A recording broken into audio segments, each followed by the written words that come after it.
Hi guys, how are you? कैसे हैं आप? एक बार फिर से आपका स्वागत है आपके अपने यूट्यूब चैनल हक आपका फतेह सीरीज का डे 23 होगा और हम अकाउंटिंग ऑफ शेयर कैपिटल को यहाँ डिस्कस करेंगे। इससे जितने भी क्वेश्चन पूछे गए हैं या पूछे जा सकते हैं वो सभी आज इस वीडियो में इंक्लूडेड किए गए हैं।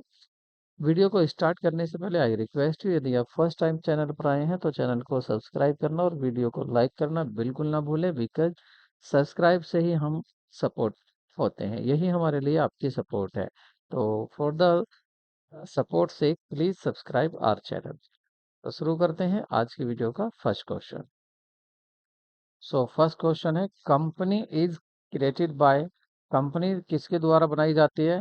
Special aspect special act of the parliament, संसद के विशेष कार्य संसद के विशेष एक्ट के द्वारा, या कंपनीज एक्ट के द्वारा, या इन्वेस्टर द्वारा, या मेंबर्स द्वारा। तो सही ऑप्शन होगा आपका कंपनीज एक्ट।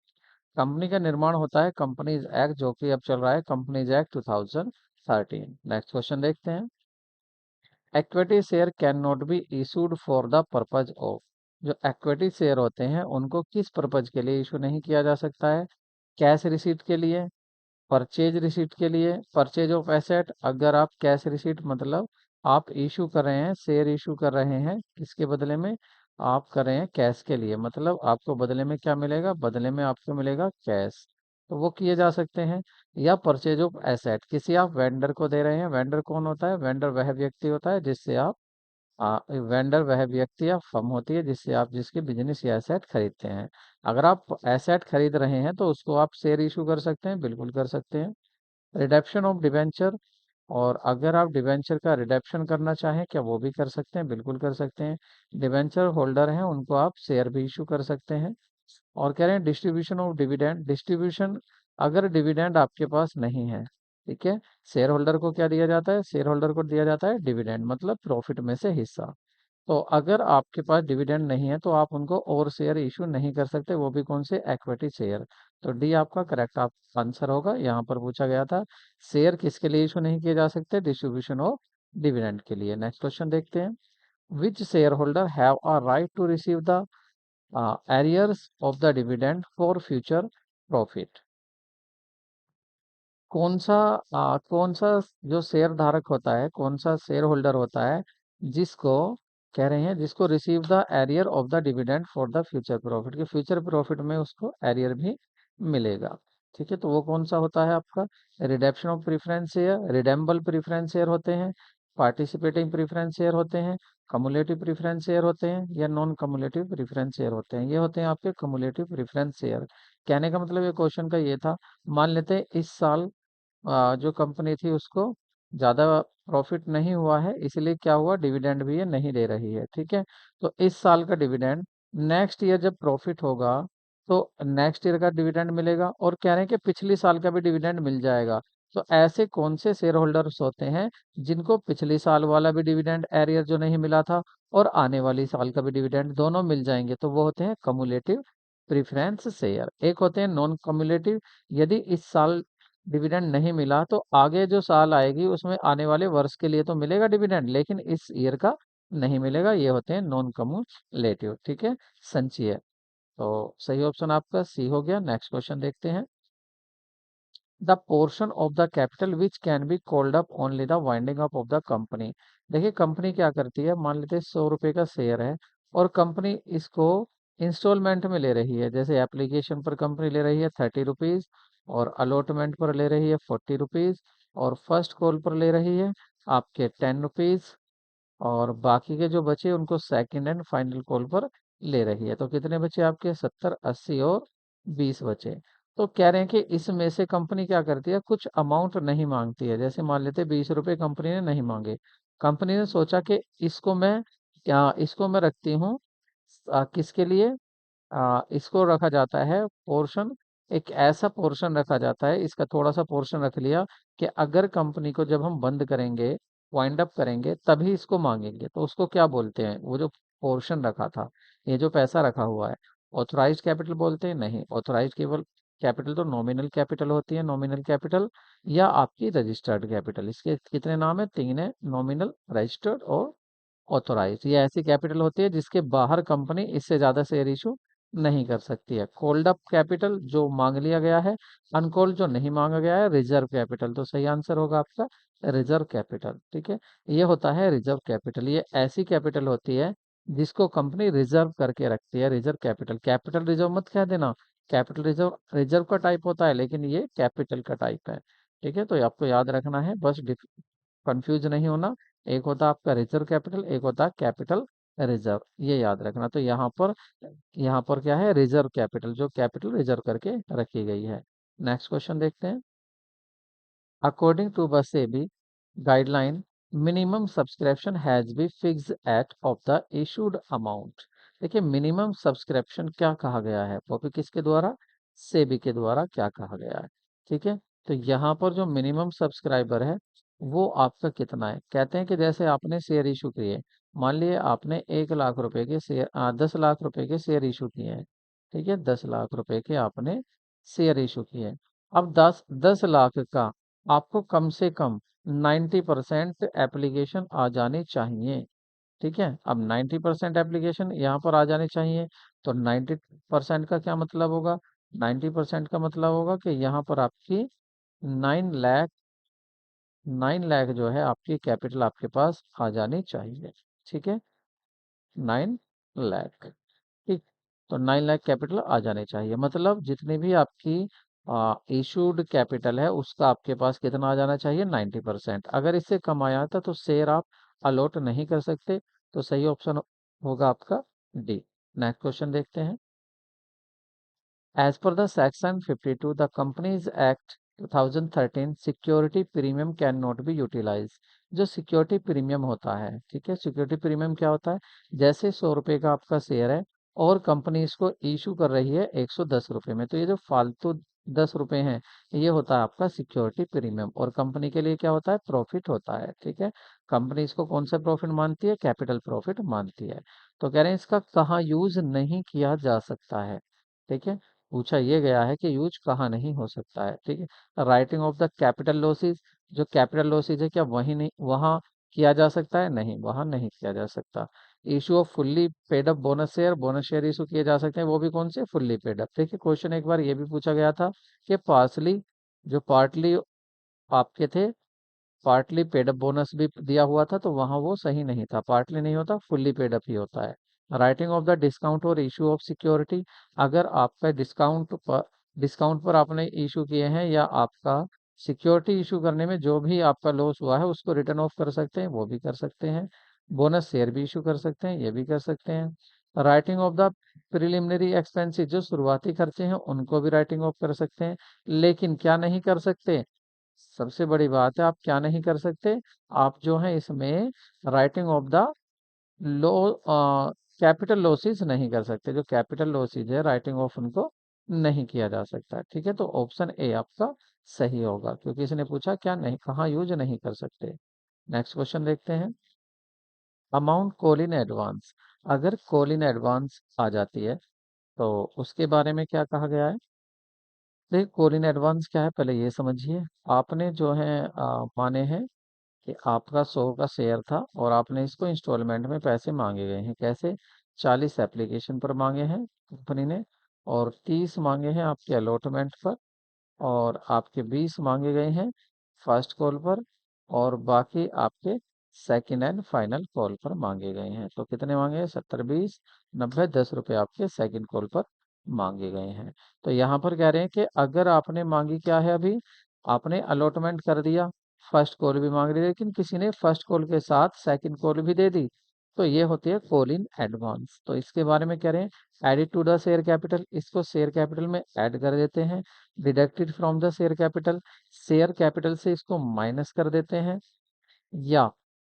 या show on the asset side, या इसको एसेट साइड दिखाते हैं, या show on the equity and liability side, या इसको इक्विटी एंड लाइबिलिटी साइड दिखाया जाता है। तो देखिए ये दिखाई जाती है इक्विटी एंड लाइबिलिटी साइड में, क्योंकि ये क्या हो जाती है, ये एक लाइबिलिटी बन जाती है, क्योंकि समय से पहले पैसा मिल गया है। नेक्स्ट क्वेश्चन देखते हैं। Pro rata allotment on share is made there is, under subscription में, ओवर सब्सक्रिप्शन में, इक्वल सब्सक्रिप्शन है, या as and when desire by the director, या जब भी डायरेक्टर का मन करेगा तब। तो प्रोरेटा कब यूज किया जाता है, ठीक है। तो सही ऑप्शन होगा इसका आपका बी, ओवर सब्सक्रिप्शन में। अब आप ओवर सब्सक्रिप्शन कहें पूछेंगे ये क्या है, आपको पता होगा, फिर भी एक बार डिस्कस कर लेते हैं। कंपनी ने 1,000 एप्लीकेशन मांगी है शेयर इशू करने के लिए, लेकिन होता क्या है 5,000 एप्लीकेशन आ जाती हैं। तो कंपनी ऐसी सिचुएशन में क्या करती है कि वो इनको प्रोरेटा बेसिस पर इशू कर देती है, मतलब 1,000 वाल 5,000 शेयर को 1,000 ही देती है, बाकी को नहीं देती। तो ये क्या कहलाता है, ओवर सब्सक्रिप्शन में ऐसा काम होता है, प्रोरेटा पर इशू किए जाते हैं शेयर। ठीक है, नेक्स्ट क्वेश्चन देखते हैं। For of share means, for means क्या होता है शेयर का। भाई माना शेयर जो था वो 100 रुपये का शेयर था, और उसको जो थे 30 रुपये एप्लीकेशन पर मांगे गए थे, और आपके अलॉटमेंट पर मांगे गए थे 30 रुपये, और बाकी आपके 40 फर्स्ट कॉल पर और 40 मांगे गए थे सेकंड कॉल पर। होता क्या है कि यहाँ पर किसी ने अलॉटमेंट तक पैसा दिया, फर्स्ट कॉल मांगी लेकिन किसी ने पैसा नहीं दिया, फिर सेकंड कॉल मांगी उसका भी पैसा नहीं दिया। तो कंपनी क्या करती है, अपने शेयर को वापस छीन लेती है, अपने शेयर को वापस ले लेती है। ठीक है, तो इसी को यहाँ पूछा गया है, ये शेयर कहलाते हैं फॉरफिटेड शेयर। तो आपसे यहीं से ये क्वेश्चन पूछा जा रहा है, कह रहे हैं कि बताइए इनको, कह रहे हैं कि इनको cancellation of issue of share कहते हैं। मतलब जो आपने शेयर इशू किए थे उनका कैंसिलेशन कहा जाता है, बिल्कुल आपने वो शेयर कैंसिल कर दिए हैं, वापस ले लिए हैं। Issue more share of director, directors को ज्यादा शेयर इशू कर दिए जाते हैं, नहीं।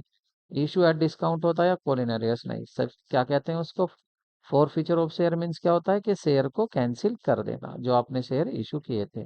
नेक्स्ट क्वेश्चन देखते हैं। If the forfeited share are reissued at a discount, which account will be debited। अगर देखिए आपके forfeited शेयर हैं वो इशूड किए जा रहे हैं, वो भी कैसे, डिस्काउंट पर। तो पूछ रहे हैं कि यहाँ पर कौन सा अकाउंट डेबिट होगा। तो यहाँ पर आपको एंट्री का पता होना जरूरी है, और वो आपको पता होगा, फिर भी एक डिस्कस कर लेते हैं। देखिए अगर हम रीइशू करते हैं शेयर को, तो हम एंट्री पास करते हैं, बैंक अकाउंट डेबिट होता है क्योंकि पैसा आ रहा है, और डिस्काउंट पर इश्यू हो रहे हैं, पैसा कम पड़ रहा है। तो जो फोरफिटेड करके रखे थे शेयर, शेयर फोरफिटेड कह दीजिए या फोरफिटेड शेयर, आपने जो शेयर छीने थे वापस उन्हीं को तो इशू कर रहे हो। तो जो आपका अकाउंट था कौन सा, share forfeited account, share for feature account, इसको भी आप क्या कर देते हैं, इसको भी डेबिट कर देते हैं जो भी कम पैसा पड़ रहा है। और टू क्या आ जाता है, टू आ जाता है आपका शेयर कैपिटल, क्रेडिट में लिख देते हैं शेयर कैपिटल। तो आपसे पूछा है कि बताइए किसको डेबिट करोगे, तो यहाँ तो दो डेबिट हो रहे हैं, तो ऑप्शन में भी दो होने चाहिए। तो फर्स्ट आपसे पूछा गया है बैंक अकाउंट को डेबिट करें, बैंक अकाउंट डेबिट होगा और शेयर फॉरफीचर अकाउंट डेबिट होगा, सही है। ऑप्शन ए ही सही आ रहा है, और भी देख लीजिए, बैंक अकाउंट डेबिट होगा, शेयर कैपिटल डेबिट नहीं होता। बैंक अकाउंट डेबिट होगा, शेयर होल्डर नहीं होता, कॉल इन एडवांस भी नहीं होता। तो ऑप्शन आपका ए ही करेक्ट है। नेक्स्ट क्वेश्चन देखते हैं। A company issued 50,000 share of 20 each eight 5 premium. ठीक है, कंपनी ने क्या कह रहे हैं, शेयर ऑफ 20, 20 रुपए वाला शेयर था, और उसको 5 रुपए फालतू में, मतलब 25 रुपए में इशू किया है शेयर को। और कितने शेयर हैं, 50,000 शेयर हैं। ठीक है, 10 वर पेबल ऑन एप्लीकेशन, यहाँ लिख लेते हैं हम।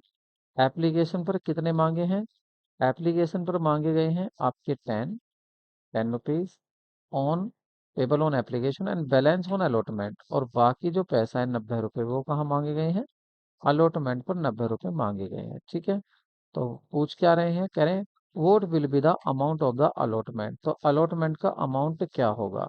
तो देखिए यहाँ पर आप देखिए, सॉरी आपका कितने का था, 10 मांगे गए हैं, आपके 10 रुपये मांगे गए हैं एप्लीकेशन पर, और आपके 20 रुपये का था ना, 20 रुपये का था। और आपका देखिए ये यहाँ पर ये नहीं बताया गया है कि अलॉटमेंट भी तो मांगा है, मैंने यहाँ थोड़ा सा गलत लिख दिया है, अलॉटमेंट पर ये अलॉटमेंट का अमाउंट पूछ रहे हैं। ठीक है, और गलती क्या हुई है अभी आप देखेंगे। देखिए शेयर कितने का था, 20 रुपये वाला एक शेयर, और उस पर, सॉरी 20 रुपये वाला एक शेयर था, उस पर 5 रुपये का क्या था, प्रीमियम। तो टोटल कितने का था, 25 रुपये का शेयर था। ठीक है, 25 में 10 तो यहाँ आगे बचे, कितने, 15 रुपए यहाँ बचे।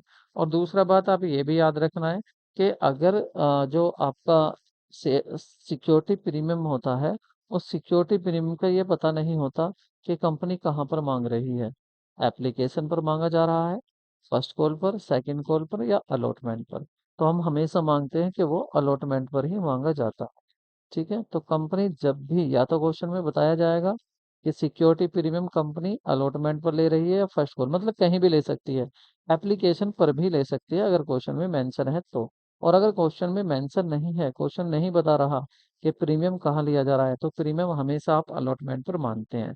तो यहाँ हम भी यही मानकर चल रहे हैं कि जो अलॉटमेंट है उस पर प्रीमियम भी आ रहा है, मतलब 15 रुपये आ रहे हैं। 15 रुपये का तो है आपका अलॉटमेंट, और शेयर कितने हैं आपके, 50,000। तो कितने आ जाएंगे आपके, 15 पंजे 75। ठीक है, और बाकी की आपकी जीरो आ जाएंगे, इसका मतलब 7,50,000।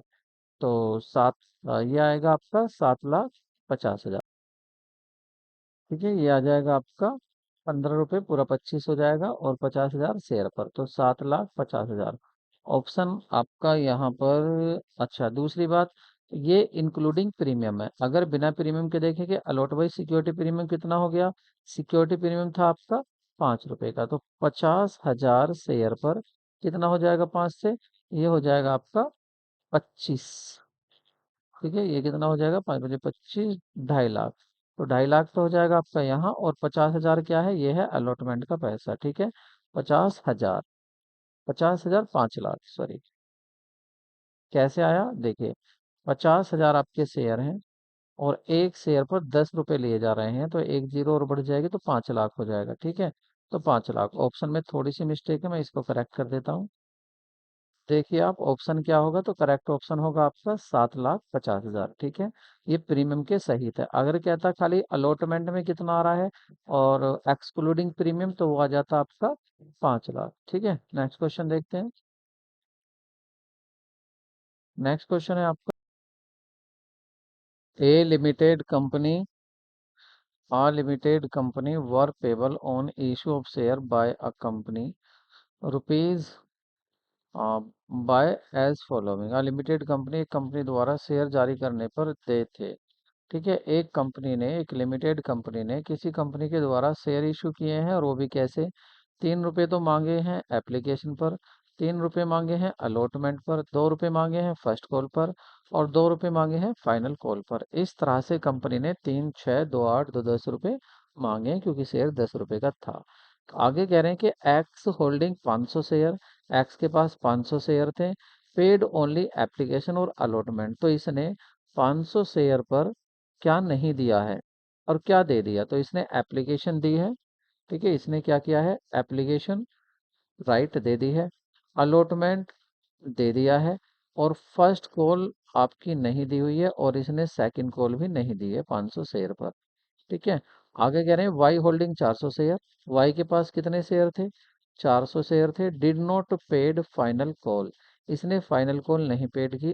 ठीक है, मतलब 2 रुपए की इसने फाइनल कॉल नहीं दी। Amount of call, call in arrears will be, तो कितना पैसा कॉल इन एरियर्स होगा, मतलब कितना पैसा ऐसा है जो मिलना चाहिए था नहीं मिला। तो देखिए, इससे फर्स्ट कॉल भी मिलनी चाहिए थी, सेकंड भी। तो 2 रुपए फर्स्ट कॉल के, 2 रुपए सेकंड कॉल के, 4 रुपए हो गए।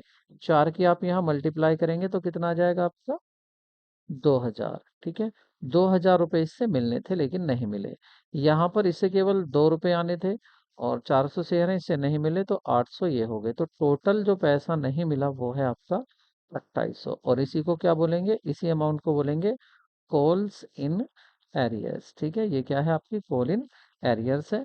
तो ऑप्शन देख लेते हैं क्या आ रहा है आपका, 28, मतलब ऑप्शन बी आपका करेक्ट है। ठीक है, नेक्स्ट क्वेश्चन देखते हैं। सो क्वेश्चन है आपका, अनीता लिमिटेड, बात किसकी करें, अनीता लिमिटेड कंपनी है, issued prospectus inviting application for 2,000 shares, 2,000 share issue करने हैं, उसकी एप्लीकेशन मांगी है। Application were received for 3,000 share and pro rata allotment was made to the applicant of 2,400।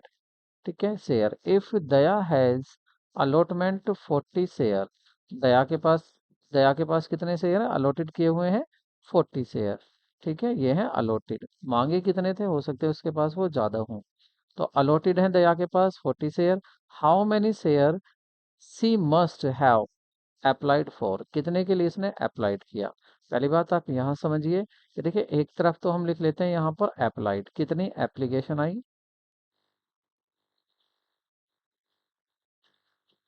Applied share कितने हुए हैं, और इधर लिख लेते हैं इशूड। ठीक है, देखिए एप्लीकेशन जो आई थी यहाँ पर, वो एप्लीकेशन आई थी 3000, और मांगी कितनी गई थी? 2000। तो कंपनी ने क्या किया, इसमें से केवल 2400 जो 2400 थे, 2400 एप्लीकेशन थी, उनको शेयर इशू किए हैं। और कितने शेयर इशू किए हैं? जितने करने थे। कंपनी को कितने करने थे? कंपनी को 2000 इशू करने थे, कंपनी ने 2000 इशू किए। बाकी का यहाँ जो 600 बचे, वैसे इस 3000 में से कितने बचे बाकी? 600 बचे। इन 600 को कुछ भी कंपनी ने नहीं दिया है। ठीक है, कंपनी ने केवल 2400 को कितने दिए हैं? 2000। 600 को वापस कर दिया, कुछ नहीं मिला। तो इसको बोलते हैं प्रोरेटा। अब प्रोरेटा क्या है? देखिए किसी ने 2400 मांगे और 2000 दिए गए, तो इनका रेशो बना लेते हैं। तो रेशो क्या आएगा? 20 से 20 कट हो जाएंगे, और आपका फिर क्या आएगा? 24, इधर 24 आएगा। इनको इधर लिख लेते हैं, थोड़ा सा अलग लिख लेते हैं, इनका प्रोरेटा बनाते हैं। तो 2400 किसी ने मांगे और उनको कंपनी ने 2000 शेयर दिए। तो दो जीरो से दो जीरो कैंसिल कर दी, इसमें रेशियो निकाल लेते हैं और इसको डिवाइड कर लेते हैं 4 से। 4 6 24 और 4 पंजे 20। ठीक है, अब इसका रेशियो ये बन गया, प्रोरेटा ये बन गया कि अगर कोई कंपनी के 6 शेयर मांगता है तो कंपनी उसको कितने देती है? 5 देती है। इसी तरह से अब आप देखिए, दया जो थी, उनके पास शेयर कितने हैं? 40 अलॉटेड किए हैं 40। तो बताओ उन्होंने अप्लाई कितने के लिए किया होगा? अब अलॉटेड किधर लिखे हुए हैं? अलॉटेड मतलब इशूड, अलॉटेड तो इधर लिखे हुए हैं, और ये क्या है? अप्लाइड, जितने अप्लाइड हुए हैं। तो आप ये दिए अलॉटेड, तो अलॉटेड में ही लिखें। अलॉटेड में कितने हैं? 40। लेकिन आपको क्या चाहिए कि इसने अप्लाइड कितने के लिए किया?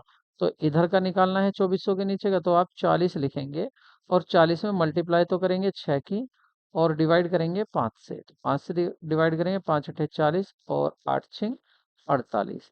इट मीन्स 48 शेयर उसने, एप्लीकेशन जो दी थी वो 48 शेयर की दी थी, लेकिन कंपनी ने उसको कितने दिए हैं? 40। तो ऑप्शन आपका सी करेक्ट होगा। नेक्स्ट क्वेश्चन देखते हैं।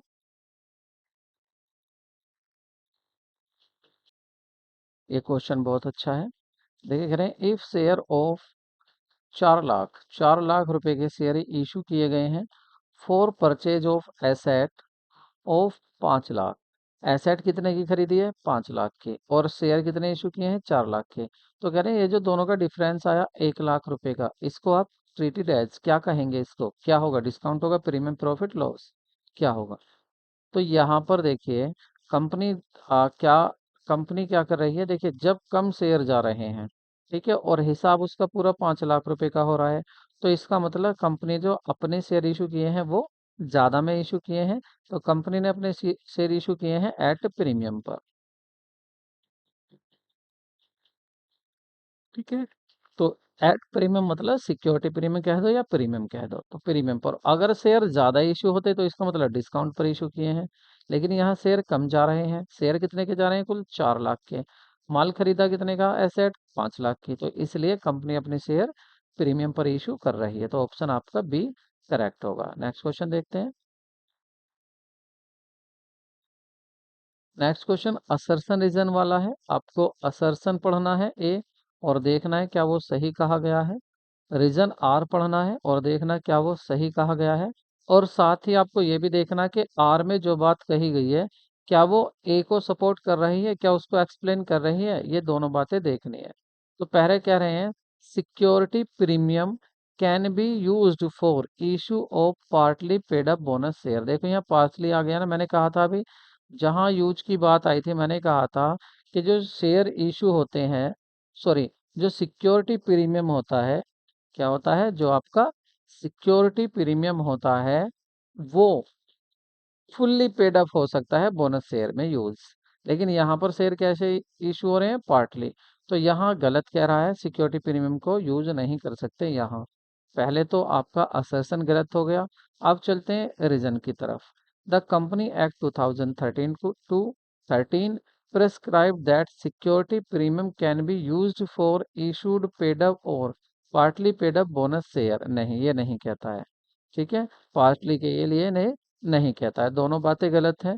तो आप ऐसा ऑप्शन देख लीजिए जिसमें दोनों को गलत कह रहा है, करेक्ट नहीं कह रहा है। पहले में कह रहा है कि करेक्ट, दूसरे में भी करेक्ट कह रहा है, नहीं। तीसरे में कह रहा है ओनली ए करेक्ट है, नहीं। और डी में कह रहा है both assertion and reason are not correct, दोनों करेक्ट नहीं है। तो डी ऑप्शन आपका बिल्कुल सही है। कोई सी भी यहाँ पर बात सही नहीं थी, ना ही ए असर्शन और ना ही आपका रीजन आर। नेक्स्ट क्वेश्चन देखते हैं। और देखिए इस तरह के क्वेश्चन अक्सर अब पूछे जाने लगे हैं क्योंकि इनको एडवांस लेवल के क्वेश्चन कहे जाते हैं। नेक्स्ट क्वेश्चन देखते हैं। तो क्वेश्चन अच्छा है, यहाँ पर देखते हैं। Atlas limited issued prospectus invited application 12,000 share, 10 रुपए का एक शेयर था, तीन और मांगे कैसे गए हैं पैसा, 3 रुपए एप्लीकेशन पर मांगे गए हैं और आपके 5 रुपए अलॉटमेंट पर और बैलेंस जो है कॉल पर मांगे गए हैं। Public had applied a certain number of share, public ने कुछ शेयर के लिए एप्लीकेशन दिया है and application was received, application received भी हो गई है। Which of the following application money, application money क्या होगी if received restricted company proceed to the allotment of the share पर सेबी गाइडलाइन, सेबी के गाइडलाइन के अनुसार अगर आगे प्रोसीड नहीं किया जा सकता है तो कौन सी एप्लीकेशन मनी फिर होगी। तो देखिए यहाँ पर ये कम तो हो नहीं सकती क्योंकि देखिए आपकी एप्लीकेशन कितनी आई है, कितनी मांगी है कंपनी ने, 12,000। ठीक है, और 12,000 में 3 रुपए यहाँ पर आपके किस पर है, एप्लीकेशन पर है, तो 36,000 तो कम से कम आने ही चाहिए। ठीक है, 36 तो आने ही चाहिए। लेकिन ये 36 नहीं कह रहा है, यहाँ कह रहा है कि कुछ ज़्यादा भी आए हैं। तो 36 से ज़्यादा कहाँ आ रहे हैं, ऑप्शन बी में ही आ रहे हैं बस। तो ज़्यादा तो यही आएंगे बी में ही, तो बी आपका करेक्ट ऑप्शन होगा। नेक्स्ट क्वेश्चन देखते हैं। क्वेश्चन काफ़ी अच्छा है। 600 शेयर ऑफ 10 ईच, एक शेयर 10 रुपए का था, शेयर थे आपके 600, वर फॉरफिटेड, जब्त कर लिए गए हैं, छीन लिए गए हैं, कैंसिल कर दिए गए हैं कंपनी के द्वारा, वापस ले लिए कंपनी ने। ठीक है, फॉरफिटेड कर लिए। नॉन पेमेंट क्यों किए किए हैं, नॉन पेमेंट ऑफ रुपीज 2 पर share on first call, first call पर 2 रुपए नहीं दिए थे किसी ने, जिसके पास ये 600 शेयर थे उसने 2 रुपए तो नहीं दिए थे फर्स्ट कॉल के। एंड 5 ऑन फाइनल कॉल, और जो फाइनल कॉल थी 5 रुपए उस पर नहीं दिए। और share forfeited account will be credited, तो शेयर फॉरफिटेड अकाउंट कितना क्रेडिटेड होगा। तो जब आप जनरल एंट्री क्या बनाते हो यहाँ पर, तो आप बनाते हैं अगर शेयर फॉरफिटेड करते हो तो शेयर कैपिटल को आप डेबिट करते हैं। ठीक है, शेयर कैपिटल डेबिट होती है। सिक्योरिटी प्रीमियम होता है तो उसको भी, और मिला ना हो तो वो भी डेबिट होता है, यहाँ जिक्र है नहीं। और टू में आप क्या कर देते हैं, शेयर फॉरफिट या फॉरफिटेड शेयर अकाउंट। ठीक है, इसको क्रेडिट करते हैं। और साथ में करते हैं जो कॉल इन एरियर्स था, जो पैसा मांगा लेकिन मिला नहीं। और ये इसमें क्या होता है, शेयर फॉरफिट में जो पैसा मिल गया कंपनी को, और कंपनी को क्या मिल गया, देखिए 10 रुपए का शेयर था, 10 रुपए में 5 नहीं मिले, 2 नहीं मिले, 7 नहीं मिले, तो मिले कितने, 3 रुपए मिले हैं।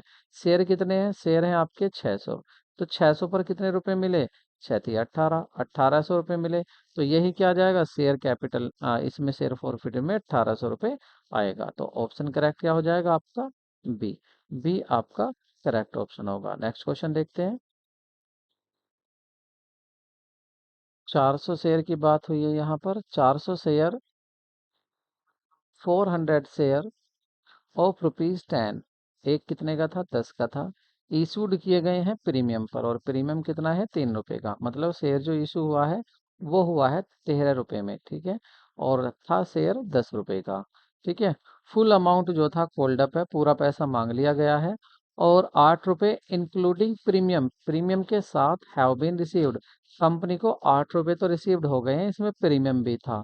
तो 8 रुपए में दोनों चीजें थी, एक तो था 3 रुपए का प्रीमियम और बाकी था 5 रुपए के आपके शेयर के। तो अभी शेयर के 5 रुपए और बचे हुए हैं, क्योंकि शेयर पूरा 10 रुपए का था। प्रीमियम तो आ गया, 5 रुपए भी आगे, 10 में से 5 अब भी नहीं मिले हैं। तो आगे कह रहा है, तो द फॉरफीचर शेयर अकाउंट। अब यहाँ पर शेयर वापस छीन लिए गए हैं, फॉरफिटेड कर लिए गए हैं। तो फॉरफीचर अकाउंट कितने रुपए से क्रेडिट होगा वो आपको बताना है। तो देखिए 8 रुपए का था ना, 8 रुपये, सॉरी, शेयर कितने का था, 10 रुपए का शेयर था, 3 रुपए थे प्रीमियम के। यहाँ पर आपको 8 रुपए आ गए।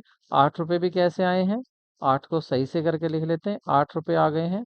और 8 रुपए कैसे आए हैं उसको देखो, यहाँ पर 8 आए हैं आपके, 5 तो आगे शेयर के, और आपके 3 रुपए आ गए हैं अलॉटमेंट के। तो कितने नहीं आए, ये 5 रुपए नहीं आए। ठीक है, तो 5 रुपए से शेयर आपका अब कितने आ गए, 5 रुपए आ गए। तो यहाँ जो फोरफिटेड होगा वो 5 रुपए से होगा, सिक्योरिटी जो पैसा आ गया, सिक्योरिटी प्रीमियम का यहाँ पर जिक्र नहीं होगा। तो 5 रुपए से होगा, और कितने शेयर हैं, 400, तो कितना आ जाएगा, 20, 2000। तो आंसर क्या हो जाएगा आपका, 2000, ऑप्शन बी। तो ऑप्शन बी आपका करेक्ट आंसर है। नेक्स्ट क्वेश्चन देखते हैं। तो यहाँ पर पूछा है, क्वेश्चन काफी अच्छा है। कह रहे हैं what will be the correct sequence of the events.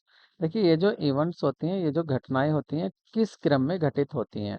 देखिए फॉर फीचर की बात हो रही है, और डिफॉल्ट कॉल्स की हो रही है। डिफॉल्ट कॉल मतलब आपके कॉल पर डिफॉल्ट मतलब कॉल इन एरियर्स। ये क्या है, call in arrears, call in arrears से ये। और कह रहे हैं रीइशू ऑफ शेयर होता है और amount transfer to the capital reserve. तो सही बताना है। देखिए सबसे पहले क्या होता है कि कॉल इन एरियर्स आता है। कोई शेयर होल्डर ऐसा होता है जो पैसा नहीं देता है, तो सबसे पहले क्या आता है, कॉल इन एरियर्स आता है। किसी ने पैसा नहीं दिया, और ये होता है 2 नंबर। ठीक है, यहाँ पर क्वेश्चन में। उसके बाद जब किसी ने पैसा नहीं दिया तो कंपनी क्या करती है, उसके शेयर को वापस कर ले लेती है, उसके शेयर कैंसिल कर देती है, मतलब जब्त कर लेती है, छीन लेती है। तो फॉरफीचर ऑफ शेयर होता है। उसके बाद शेयर वापस छीन लिए जाते हैं। तो क्वेश्चन में ये क्या है आपका, 1 दिया हुआ है। उसके बाद जब फॉरफिटेड कर लिए जाते हैं, तो ये जो कंपनी जिन शेयर को छीनती है उनको दोबारा से रीइशू करती है। उनको क्या करती है, रीइशू, क्योंकि कैंसिल हो चुके थे। तो रीइशू ऑफ शेयर होता है। और आपके क्वेश्चन में कौन सा नंबर दिया हुआ है, थर्ड, थर्ड नंबर दिया हुआ है। ठीक है। और उसके बाद क्या होता है, कंपनी जब रीइशू करती है तो जो फॉरफिटेड में पैसा था उस पैसे को ट्रांसफर कर देती है, उस अमाउंट को ट्रांसफर कर देती है कंपनी, कहाँ पर, कैपिटल कैपिटल रिजर्व में ट्रांसफर कर देती है। ठीक है, कैपिटल रिजर्व में। तो ये कौन सा होगा आपका, ये होगा आपका फोर्थ। ठीक है, ये फोर्थ हुआ। अब आप सीक्वेंस देख लीजिए, पहले सेकंड, फिर फर्स्ट, फिर थर्ड, फिर fourth. Second first, second first किस में आ रहा है, ये आ रहा है आपका सी में, सेकंड फर्स्ट, थर्ड फोर्थ। तो ऑप्शन आपका सी करेक्ट होगा। ये आपको याद रखना है कि कंपनी किस तरह से काम करती है। बिल्कुल बेसिक सा क्वेश्चन है। अगर किसी ने जनरल एंट्री या इसकी अकाउंटिंग की होगी तो उसे पता होगा। नेक्स्ट क्वेश्चन देखते हैं। क्वेश्चन काफी अच्छा है। ठीक, ऑन फॉरफीचर ऑफ 100 शेयर, कितने शेयर फॉरफीचर हुए हैं, 100। जो जब्त किए गए हैं शेयर कितने हैं, 100। 50 का एक शेयर था। कह रहे हैं उन पर 2500 रुपये जो थे वो क्रेडिट हुए हैं शेयर फॉरफिटेड अकाउंट में। इसका मतलब उन पर 2500 रुपये मिल चुके। तो एक शेयर पर 25 रुपये मिल चुके हैं। ठीक है। और अमाउंट दीज शेयर, उसके बाद क्या हुआ, दीज शेयर जो शेयर छीने हुए थे ये री इशू कर दिए, दोबारा से इशू कर दिए। एक शेयर कितने में, 25 में। ठीक है। तो कह रहे हैं कि बताइए, और वो भी कैसे, fully paid up. Fully paid up मतलब इसको यूं ही माना कि 50 वाला शेयर कितने में गया है, 25 में गया है, तो 25 रुपये कम में जा रहा है। तो कह रहे हैं कैपिटल रिजर्व में कितना पैसा ट्रांसफर होगा। तो देखिए ये शेयर कितने थे आपके, शेयर थे आपके 100। ठीक है। इन पर कितने रुपए छीन, पहले फॉरफिटेड हो चुके, 2500 रुपये तो फॉरफीचर शेयर फॉरफिटेड अकाउंट में आ चुके। ठीक है। अब इनको आप रीइशू कर रहे हो, अब आप इनको रीइशू कर रहे हो, और इनकी एंट्री क्या बनाओगे, अगर आप रीइशू की एंट्री बनाने लगे तो आपकी एंट्री क्या होगी, एंट्री होगी आपकी bank account debit, bank account आप डेबिट करेंगे। और जितना पैसा आ रहा है, कितना आ रहा है, 2500 रुपये में दोबारा इशू री इशू किए हैं आपने।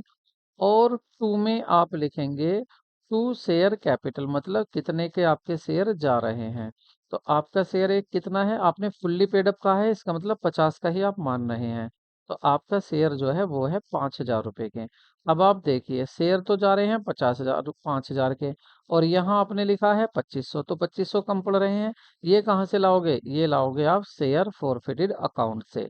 तो यहाँ पर आप लिख लिख देंगे, क्या लिख देंगे आप, यहाँ लिख देंगे शेयर फॉरफिटेड अकाउंट या फॉर फ्यूचर अकाउंट। ठीक है, इसको डेबिट कर देंगे, और वहां जो पैसा रखा हुआ है 2500 रुपये वो यहाँ ले आएंगे पूरा करने के लिए, क्योंकि आपकी चीज 5,000 की जा रही है, तो 5,000 ही अब यहाँ पर पूरे हो जाएंगे। अब शेयर फॉरफिट में कितने पैसे थे, 2500 रुपये थे जो आपने छीने थे, वो यूज कहाँ हो गए, शेयर इशू करने में। तो अब क्या शेयर फॉरफीचर में कितना पैसा बचा, कुछ नहीं, खाली है। तो अगर यहाँ कुछ बचता तो वो ट्रांसफर होता, और जब कुछ नहीं बचा तो ट्रांसफर क्या होगा, कुछ भी नहीं। It means no amount will be credited. तो कोई भी अमाउंट क्रेडिटेड नहीं होगा, कोई राशि जमा नहीं की जाएगी आपके फॉरफिटेड उसमें, कैपिटल रिजर्व में। तो देखिए कम समय में आपको हमने ज़्यादा से ज़्यादा क्वेश्चन देने की कोशिश की है। उम्मीद करते हैं आपको वीडियो पसंद आई होगी। अगर वीडियो पसंद आई हो तो वीडियो को लाइक करें, और गाइज हमें आपकी सपोर्ट की बैडली नीड है, सो सब्सक्राइब चैनल को जरूर करें अपनी कम्युनिटी को मजबूत करने के लिए, ताकि हमारी कॉमर्स की कम्युनिटी जिसके लिए आप टीचिंग करने जा रहे हैं, टीचर बनने जा रहे हैं, तो आप उसके लिए इतना कंट्रीब्यूशन, इतना योगदान जरूर करें, उसको मजबूत जरूर करें। वो मजबूत तभी होगी जब ज़्यादा से ज़्यादा इसकी बातें होंगी, कॉमर्स की ज़्यादा से ज़्यादा कॉमर्स के स्टूडेंट्स होंगे। तो वो सब प्रयास हम सभी को मिलकर करना है, तो उसी प्रयास में एक कदम आप भी उठाइए। तो मिलते हैं नेक्स्ट वीडियो में, टेक केयर, बाय बाय।